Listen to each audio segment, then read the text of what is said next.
But yes, I guess to bring it back to that, to the problem, if you will, is in some sense speaking to that.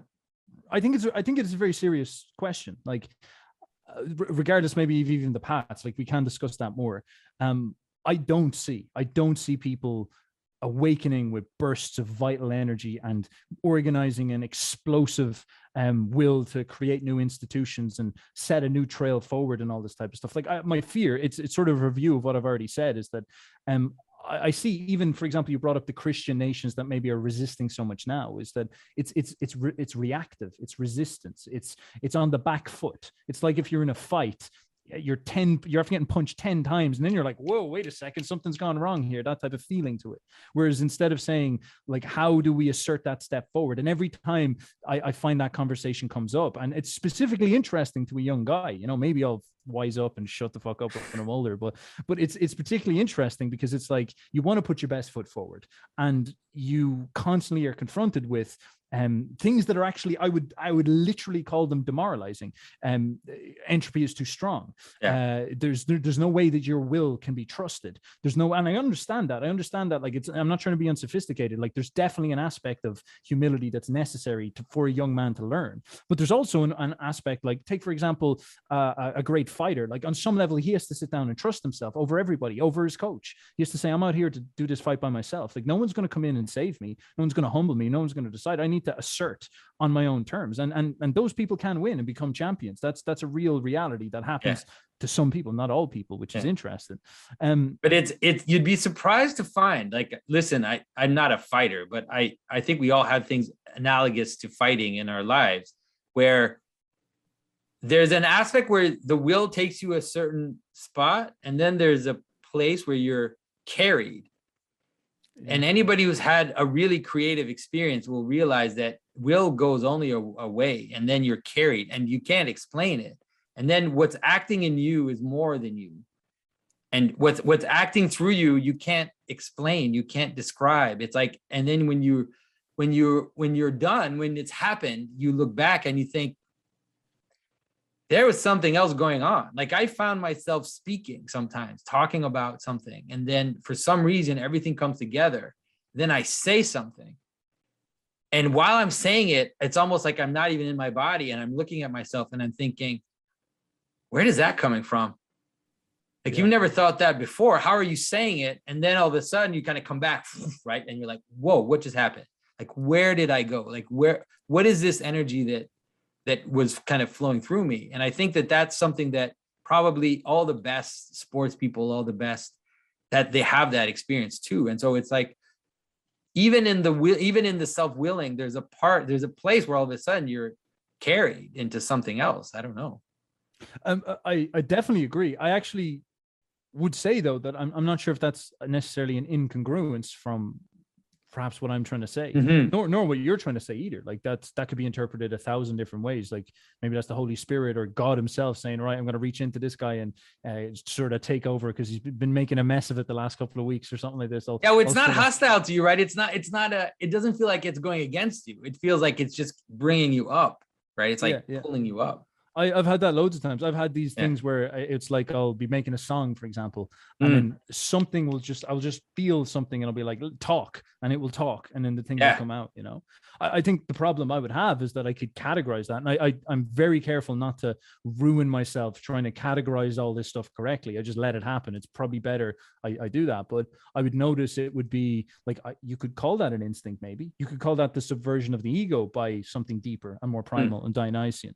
You could look at it that way. I'm not sure what it is. And I definitely agree, though, that like especially when you're ruminating on things that are profound and bigger, and that's usually when that kind of triggers it inside of you. And it's an incredible point of health. But I guess what is our question? Are we trying to formulate some type of way of philosophy, cultural institution, set of tools, set of perspective, set of exercises, maybe all of those things that we can offer to people to say that, right, we'll give you more of these experiences, we'll make you get in touch with this type of stuff more, because this is actually something that's very absent in the modern world. It's very much just like a consumerist hellhole that's for your head more than anything. For now, like for most of us, it's not that the first thing a lot of it needs to do is just stop gorging ourselves. Like if we just stop gorging ourselves, you're already going to come closer to this other thing, because we're so overfed. Like we're just and of everything, right? It's like every desire can be reached. Like you can just put your hands out and get whatever it is that you want. And so, and like you said, I agree with you that the idea even of physical disciplines in terms of martial arts, or in terms of can help you kind of on the way towards focusing your energy, right? Because now our energies are just drooping out of us. They're just kind of oozing out of us. And that's what's making us so weak too. Like our attention, like not even just, you can think about it in terms of sex or food or whatever, but just attention. Like our this world, this like computer world is taking our seed. It's like, it's stealing our seed from us, because it's taking up all our attention and scattering our attention into stupid viral bullshit, and like all these stories that don't matter, that can't make a difference to you in your life anyways. Like whether you know what President Biden did, I'm not American anyways. Like why are we wondering about these things, right? It's like, and so we our seed is being taken from us, but we're giving it away too. Like we're wasting our seed into these computers in so many ways, that I think that just that, if people are able to kind of pull that together, then they'll find more energy than they think. 100%. And this is like, it actually kind of, it's like I'm trying to put on your shoes towards the end of it. It's inevitable though. Like I don't, like, did Facebook figured out dopamine stuff. Like how can that get reversed without a Babylonian collapse? Do you know what I mean? Like it's going one direction, unless we get the Chinese authoritarian state that actually takes the responsibility and says, right, everyone's banned from phones or something like that. And no one in the liberal West is going to want that to happen. And so what do you do? Like where do you go about this? And this is actually a scary question. Like, is there, like, all right, what happens if there isn't an implosion? What if Babylon keeps on chugging on for 300 years like she did before? Yeah, I don't think it's possible. And there's an image in Scripture in Revelation where it's the Babylon, the whore of Babylon, and she's sitting on a beast, right? And the beast is actually a representation of all civilization. And so the way the beast is set up, it has different heads and everything, and it represents the different empires that have existed in the world. And so the whore is sitting on the beast, and then at some point the whore gets killed by the beast. The beast kills the whore, right? This always moves towards an authoritarian system.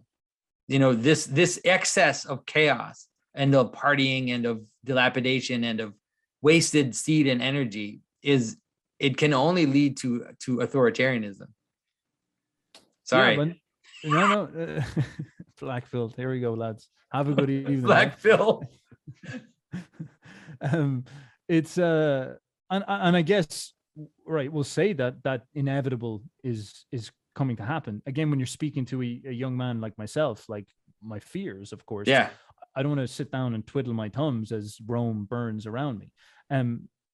Like, should I be like the Goths and saying to myself, like, what do I focus on to be part of something new? Like, what's the next step, And again, it kind of comes back to me as that type of thing, is that like the Christians, they will actually offer quite a genuine way to take a step forward, because they're like, look, we'll literally like have communities that will survive any type of infrastructure collapse. So you're going to be all right here. That's definitely a massive upside. But then there's also an aspect of like, all right, well, what could be created, what could be crafted, the masculine assertive energy that will build something new, that actually will set the best foot forward, as I said. And despite the fact that there's ruins all around and everything's kind of imploding, you're setting the stage for the next thing, the next ion, maybe the next era, for all I know. And yeah, I guess like it's my fundamental problem. I'm not sure if I'm necessarily saying, John, like, therapy here, figure it out. Figure me out. Should I just stress myself? I need to go anyways. We've been going for like an hour and a half. But I really enjoyed this, like, and I understand too. You're also younger than I am. I'm 46 now. And so I feel what you're saying when I think of my son, like, who's 16, and I feel it even more when I think of him, because I'm like, okay, Like, what is this world? Like, what is the world that he's going to? What is he? And there are little solutions.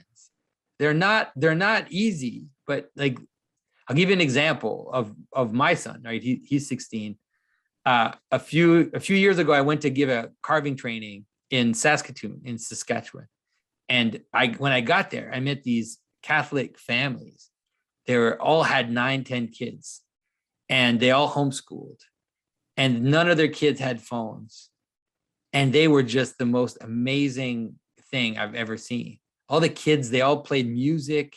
They would put on Shakespeare every year. I saw like a 15-year-old come up to his friends and say, "Oh, I read this short story. I'd like to read it to you guys. Would you be interested?" And everybody sits down and he reads a short story to them. And so it was just like this completely crazy world. So I brought my son. I went there one time and I was like, this is amazing. So I brought my son there the next year and he loved it. And this summer he asked me, he said, "Dad, I want to go to Saskatoon. I want to spend the summer there." And he's 16 and he's like, this is what he wanted. He said, if I stay here, I'm going to be on my computer. I'll be playing Minecraft. I'll be on my phone. He's like, I want to go there. And so we sent him there for to work there. He worked like construction.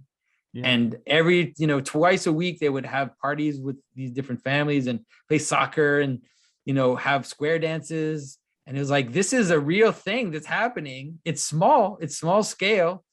But this is like, you want to talk about vitality and just this energy that's flowing. It's like, it exists. It's just, it's expensive. Like when you think about it, it's like, do I want to sacrifice my comfort for something like that? Like, do I want to sacrifice my phone, my internet, my whatever for something like that? It's expensive, but I think it's possible.